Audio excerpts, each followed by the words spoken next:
Greetings, you guys. Blessed love. Lady B here, DaMusicLink. We're live and direct today. We're celebrating International Women's Month with a special interview. You know, we just couldn't let it just go away without having a beautiful woman come to us today and share her story. So help me welcome to DaMusicLink, the one and only Jah MiRock. Hello, hello, hello. bless. Thank you for having me. Let me tell you something. Happy International Women's Month. Yes, happy International Women's Month to you too. And let me tell you something. You look beautiful. Why, thank you, my dear. I appreciate you. I love this. You look so. I love the color coordination, everything. Yeah. You guys, Jah MiRock, tell us where you're from. I was born in Kingston, Jamaica. And I left when I was still young, around 8 years old. I went to Florida, South Florida first. Okay, so she's a reggae artist. Is it everything or just reggae? It's more than reggae. It's hip hop's in there, R&B's in there. Okay, versatile artist. Mm-hmm. Tell us something. When you left Jamaica, no, we just want to tell y'all, she's a real yardie. That's what I wanted to say. Now, you know, we have us that be doing our little thing, but she's from Jamaica. She's actual a Jamaican. Female artist that's here in Los Angeles with us, and I just love that. So, tell us, when did you start music? Well, I loved music from I was young. So even when I was in grade 2, I was singing songs with my friends and making bands with them on the playground. And as I grew, it just grew with that. In high school, I was doing music in church. I was singing in church, and we had a little thing called a choir. And I say a little thing called a choir because it wasn't formal. Okay. But, you know, we did our thing. You did your thing. Yeah. And I feel like my real training in music came when I was in college. And I was in the Dartmouth College Gospel Choir. Mm-hmm. And that's really where I cut my teeth in singing, because it was, you know, we had performances, we were learning by rote. Right. I had solos, we would try it for solos and things like that. And you was sharing on your own. Mm-hmm. I even did a little bit of classical training in my senior year. But that wasn't in Jamaica. That was in New Hampshire. In New Hampshire, okay. So that's where you went to college at? Yeah. Okay. But when you was in Jamaica, it was no music when you was a little girl, like? On the playground, yeah, you know, but nothing like formal classes or anything like that while I was in Jamaica. Well, how old are you, if you can remember, when you was really feeling like the artist in you, where you was like wanting to share, express yourself through music? Well, I think it was in middle school. I tried to start a band with some friends of mine, and I was like very dedicated to it. I wanted us to be on magazine covers, and they were like, you know, they were more so doing it for fun. They're like, Raquel, what style of music was that? It was like R&B. We had a little bit of rapping in there too. Hey, did you guys used to do little videos like yes. the Janet Jackson trying to do it? Girl, when I was in school, we used to be like, all the older people wanted to come hang. That's, I guess, all my friends are older. They would want to come hang with me and my friend was, because we would be doing a newest Janet Jackson video, imitating it, jumping off the stairs, all kind of stuff. And they all would come around us, like all the videos you saw, we was doing them. I love that. Yeah. So, when did you come to LA? I came to LA after I finished doing my master's work in Kingston. So that was 2015. Oh, so you went back to Jamaica? Yeah, I went back for a year to do my master's in cultural studies at University of the West Indies. Wow, you was over here getting smart. Don't play, you guys. Don't play. The background is thick, okay? So far in the music part, like while you was doing all that, you still had the music on you. Was there anything that you was doing for that, the music, while you was going to school? Well, I would go back to my college, Dartmouth, and perform for different events. Oh, okay, so you like they would have reunions and stuff like that, and they would come out and do like a pop medley. They often had me sing Whitney Houston's "I Want to Dance with Somebody." Okay, you got that one down. Yeah, okay. I want to hear that one. So, what was your first love, as far as when you're singing? What did you gravitate to more? Being as though you're from Jamaica, you would think it'd be the reggae first, but I think that my first love in like for singing probably will be gospel music, just because that is where I got so much training from. And there was actually a time in high school where I only listened to gospel music and Christian music. Like I didn't listen to secular music at all. And so I think I got like pretty into music at that time, and just like I still can remember so many deep cuts of like gospel albums that not many people would really know about, you know. Right. So I think that would be my top.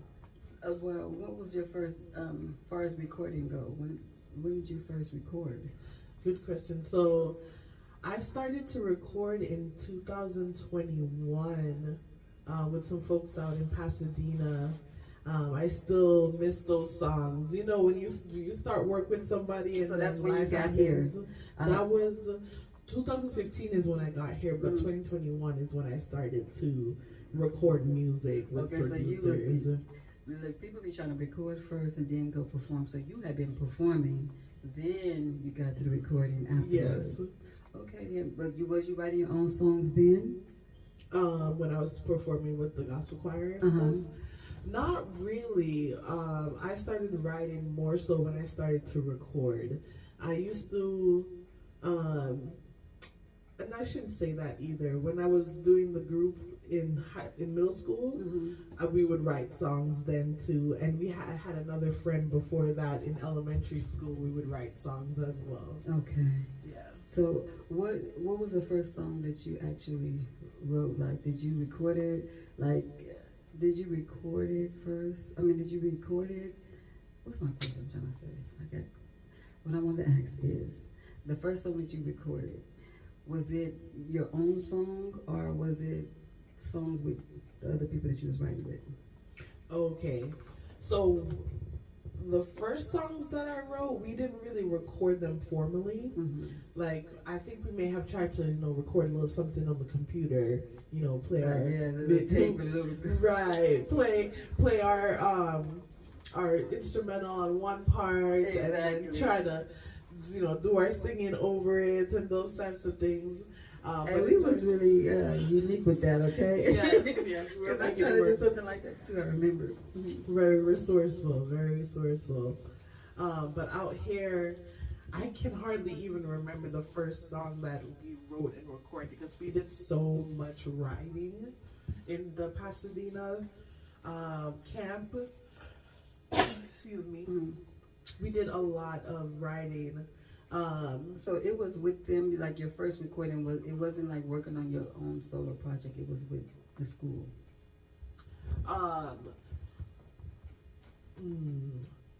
My recording part that started in 2021, that was with some folks out in Pasadena who were like a producer, a drummer, another vocalist by the name of Shaba. AKA Errol, AKA Big Real, AKA yes. Yes. Yeah, I'm saying big up himself because he got some vibes. Yes, big up Humberton. So we were out there. First, it started even as a band. It was starting as a band before the 2020 pandemic. We would go out there and have jam sessions. We had a bass player, the drummer, and then me and Shaba as the vocalist. And then after the pandemic happened, James Kemp, JK, came in as the producer, and he had like his whole, recording setup. And so we started doing songs then. And we would meet and we would work on song concepts. He would create a beat sometimes from scratch. And yeah, doing a lot there. And then my work really started to flourish more when I was working with Michael Ace. And his, Ace Productions. Big up yourself, Mike. Yes, big up yourself. Because he's full of energy as well. Yes. I like his, the fact that he's not afraid. And that's the thing sometimes, even for myself when I'm doing music, if there were situations I remember when someone would perform and they would be performing something, the song is way opposite of what I'm doing. And, the crowd would be under that. And a friend of mine was saying, like, you gonna go behind and sing that after that? And I was like, when I know what I'm doing, I just do what I'm doing. You know what I mean? I'm not questioning about if people are gonna receive it. If I know what I want to share and I just share that, then I know they'll receive it. Right. You know? Yeah. But that surety that he has, like, when he came on stage, he know what he got, and I'm gonna share what I got. Right. And that's what I got from him. I was like, Yes. that's something might be like, I'm gonna just do it. He was like, I'm gonna just do it. Right, exactly. I love that. So, you worked with him, but how did you find each other? Because that's the one thing here in Los Angeles, you guys. We, Los Angeles, DaMusicLink, you guys. Blessed love, Lady B, and Jah MiRock here, reggae artist, international. I mean, multi-cultural artist, because she does everything. But define your people. How did you guys find each other? We met through a cousin of mine and her friend. So it was through folks that I already knew that I love to sing, saw me sing at karaoke, and said, "Oh, you should meet Mike. Y'all should work on music together." So that's how that started. Okay. That's the one thing you find your people. And then after you worked with Mike, then you found, where did you find me? Yeah. So I met Lady B at Air Force Fridays over there on Western. Yeah, it was a vibe. You know, it got some things happening. It's not here anymore. But the whole concept is stuff that I had been doing myself for years, open mic and stuff with artists. But this situation was so precious is because the artists themselves was trying to put this thing together, and I was like, I'm with whatever they're doing because this is the vibe, and I've been wanting us to step out on our own to try to put things together.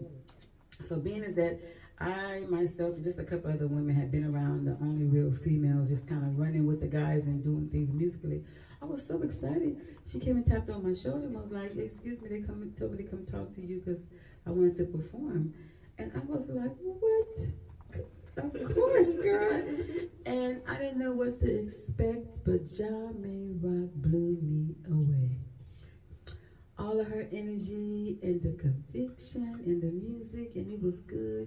And I mean, even the guys, they all turned around. They was like stepping up their game. It was so funny. Did I tell you that night? Mm-hmm. After she did her thing, they gonna have to be like performing, look, all their soul out there on the stage because she did so good, riding rhythms that they usually ride. It was like a challenge for them, and I loved every bit of it. I was like, Jah MiRock, and her name is Jah MiRock. It's so sweet.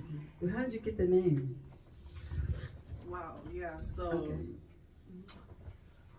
that name was given to me by a friend of mine who, it's funny because when I first met him, I had a nickname for him almost immediately, and he waited years before he finally gave me a nickname. And he said, "Your name is Jah MiRock because it connects to Jah as God, yes. God being your rock. Yes. God will always be your center. Yes. It connects to your roots as a Jamaican, yes. And that's why I'm gonna call you Jah MiRock." I love it. It's so unique. When I heard it, I was like, "Oh, you okay?" Mm-hmm. Okay. I love it so much. It's a blessed name for real. Jah MiRock, y'all. We gotta keep rooting for our female artists because. It's not like there's people looking for us, so we just gotta step into our own and do our thing. And this month is International Women's Month, and I'm so proud to be able to share this moment with Jah MiRock. You working on some new stuff right now too? We're trying to pull the album together, so we're like deep diving into the files on the computer to try to find those tracks that haven't been released yet. You released anything already? Yeah, I released a few different things, all right. So the first song that I released was called Infatuation, and that's more of an like R&B vibe. Feels very like almost early 2000s type of vibe to it. And then after that one, I think I released I Am, which is the only song that came out of that was released out of the Pasadena camp. I Am. It's one of my favorite songs. And then Fire Love came out after that. I think Chant Them Down, which was featuring Michael Ace and Rest in Peace Big Image, came out there. And then a lot of features with Michael, so like featured on Highway, featured on Broken Hearts. Then he released one of my songs. What did we call that one? The Poet Cried. So we got a few. Yeah, you been doing your thing. Yeah. I'm proud of you. Thank you. So how many performances have you had here in Los Angeles, would you say, so far? Oh, most of my performances have been with you, Lady B. Oh my. Yeah. With me? Yes. Yay. Yes, from Air Force Fridays to Empress Corner. Yes. Yes. And that was your first one. I was telling one of my friends about it, actually. She was like, I like that girl so much. She just so loved your song and just big up yourself, be everything. Body, Bridget. Yes. She loved your song. What? She be singing it all. Every time I turn around, she starts singing it. And it's crazy that it was a blessing for me to see it, because when people are doing music, when we're doing music, we be thinking that we pray we can do something where it'll sustain and people's memory are they get in. For me to witness that your song did that for her. Yeah. I'm so tickled every time she's singing. I'll be like, can't nobody tell me nothing. You accomplished that little bit of what we would want. I witnessed it. You get what I'm saying? Yeah. I so love every time I just laugh. And in my heart be tickling, because I be like, she did it. Like, can't nobody tell me nothing. I know she did it because I witnessed it. Right. You know? It's so beautiful. But Jah MiRock, after I met her, I invited her to the Empress Corner. We had already had the flyer done and everything, but she wasn't even worried. I was like, listen, we having something. Maybe it was just 2 days before, 3 days before. And I was like, come. It's going to be some of the girls who work together here in LA that's got a real vibe, and it's just going to be, we just coming together to give each other a strength. And big up yourself, Papala, Shinehead for the Empress Corner last year. It was the bomb. We had a great time. And I was hosting it, and we had a lot of artists on it, and it was really sweet. And when Jah MiRock showed up, we was getting ready to start. So I was like, okay, since she's not on the flyer, and you know everybody's still timid, I was like, can you start? She was dropping her jacket. She's like, okay, and come into the stage, and I was like, I love that when you know what you got and you're ready to share. Yeah. And she did a phenomenal job, and I love it so much, okay? And we're going to continue to do more things. Do you have anything coming up? I don't think so. What? I don't think I have anything coming up right now. You got something coming up on the 31st. Oh, snap. I'm performing on that day? Let me find out. The 31st for the Women's Month. The 31st, the Women's Month brunch. Yes, right? Exactly. Okay. I'm going to have my daughter there, so that'll be very interesting. Maybe she'll come up on stage with me. Okay, whatever is beautiful. We'll be sharing it and influencing her, the women doing their thing and standing up for the music. Right? Yes. All right, you guys, this is Lady B. Here, DaMusicLink is your journey, your story, your vibes. We came to share with you with Jah MiRock. You guys will see her again, because we'll come back with musical performances of her music and live. You're going to see some more things coming, trust me, because my girl is here for the ride. Hey. And she has some things to share. And we just hope that we're blessing everyone. Every time that we're out doing this musical thing, I know for myself and the energy I got from her, I'm speaking on her behalf, she's going to tell you herself too. But we want to be sharing positive things every time to inspire, to strengthen, not just women, but everyone. Moving with love, everything that's good, everything that's kind, everything that's great that we're supposed to have in this world, that something that's so free that we don't fight for it. There's no name for it. Everyone can get it if you work for that, to do it. That's right. And giving it is just as good as receiving it. Trust me. And in this music thing, for me, that's what I do with everything I do. And for this International Women's Month, I'm so glad to be able to have all these opportunities to stand in my womanhood as a lady and do all the things that I do, and hopefully I'm inspiring other girls behind me and women just of my same age, or people who don't think they can, to let them know you can and you can try, and you're not losing nothing by stepping out on faith, you know. That's right. That's right. Thank you so much for having me, Lady B. It was a pleasure. Thank you too for coming and sharing this space with me today. Yeah. Lady B, DaMusicLink, Jah MiRock, Bless. international recording artist and upcoming artist. Thank you so much, you guys. So tap in to DaMusicLink, like and share, and subscribe to my stuff, okay? Because I need y'all support for me to. I'm gonna do it anyway. If it ain't doing what it's supposed to do, as long as the Most High open the door for me, I will be here. And thank you. If you want to tap in for anything.